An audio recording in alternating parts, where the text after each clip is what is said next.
আপাতদৃষ্টিতে মনে হচ্ছে বিবিসি বাংলা ক্ষমতাচ্যুত স্বৈরশাসক ও গণহত্যাকারী শেখ হাসিনার ভক্ত। এমন মন্তব্য করেছেন অন্তর্বর্তী সরকারের প্রধান উপদেষ্টা ড. মোহাম্মদ ইউনূসের প্রেস সচিব শফিকুল আলম। বুধবার সকালে নিজের ভেরিফাইড ফেসবুক প্রোফাইলে এক পোস্টে এই মন্তব্য করেন তিনি।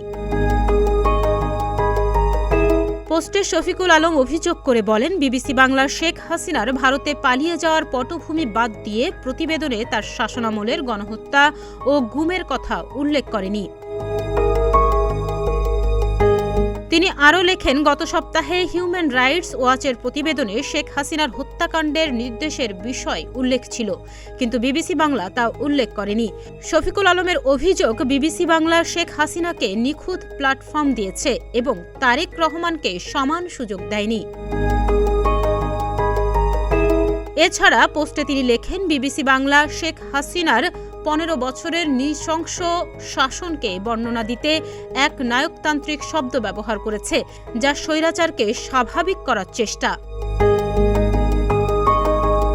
মূলত বিবিসি বাংলা সম্প্রতি এক সংবাদ প্রতিবেদন প্রকাশ করেছে, যেখানে প্রধানমন্ত্রী শেখ হাসিনার হত্যাকাণ্ডের প্রেক্ষিতে কিছু গুরুত্বপূর্ণ তথ্য উপেক্ষা করা হয়েছে। প্রতিবেদনটিতে তুলে ধরা হয়েছে, শেখ হাসিনা ভারতের দিকে পালিয়ে গিয়েছিলেন, তবে এই প্রতিবেদনে তার পলায়ন ও পূর্ববর্তী কর্তৃত্বের পেছনে ঘটে যাওয়া অগণিত মানবাধিকার লঙ্ঘনের কথা উল্লেখ করা হয়নি।